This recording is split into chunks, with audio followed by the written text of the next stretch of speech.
பகுஜன் சமாஜ் கட்சியின் மாநில தலைவர் ஆம்ஸ்ட்ராங் படுகொலை செய்யப்பட்ட சம்பவம் அதிர்ச்சி அளிப்பதாக தமிழக வெற்றிக் கழக தலைவரும் நடிகருமான விஜய் தெரிவித்துள்ளார்.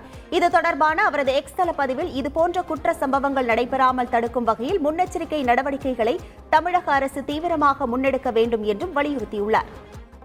பகுஜன் சமாஜ் கட்சியின் மாநில தலைவர் ஆம்ஸ்ட்ராங் படுகொலை செய்யப்பட்டதற்கு நாம் தமிழர் கட்சியின் தலைமை ஒருங்கிணைப்பாளர் சீமான் கண்டனம் தெரிவித்துள்ளார். இதுகுறித்து அறிக்கை வெளியிட்டுள்ள சீமான், திமுக ஆட்சியில் நேர்மையான அரசு அதிகாரிகள் முதல் அரசியல் தலைவர்கள், பொதுமக்கள் வரை நாள்தோறும் நிகழும் படுகொலைகள் தமிழ்நாட்டில் தற்போது சட்டத்தின் ஆட்சி நடைபெறுகிறதா அல்லது சமூக விரோதிகளின் ஆட்சி நடைபெறுகிறதா என்கிற ஐயம் எழுவதாக கூறியுள்ளார். சட்டம் ஒழுங்கை விரைந்து சீர் செய்ய வேண்டும் எனவும் சீமான் வலியுறுத்தியுள்ளார். பகுஜன் சமாஜ் கட்சியின் மாநில தலைவர் கொலை செய்யப்பட்டதை கண்டித்து விடுதலை சிறுத்தைகள் கட்சி சார்பில் அறிக்கை வெளியிடப்பட்டுள்ளது. சமூக விரோத கும்பலின் கோழைத்தனமான இந்த கொடூரத்தை விசிக கண்டிப்பதாகவும் குற்றவாளிகள் அனைவரையும் உடனடியாக கைது செய்ய வேண்டும் என தமிழக அரசை வலியுறுத்துவதாகவும் அறிக்கையில் குறிப்பிடப்பட்டுள்ளது. ஏராளமான வழக்கறிஞர்களை உருவாக்கிய ஆம்ஸ்ட்ராங் மாயாவதியின் அன்புக்கு பாத்திரமானவர்.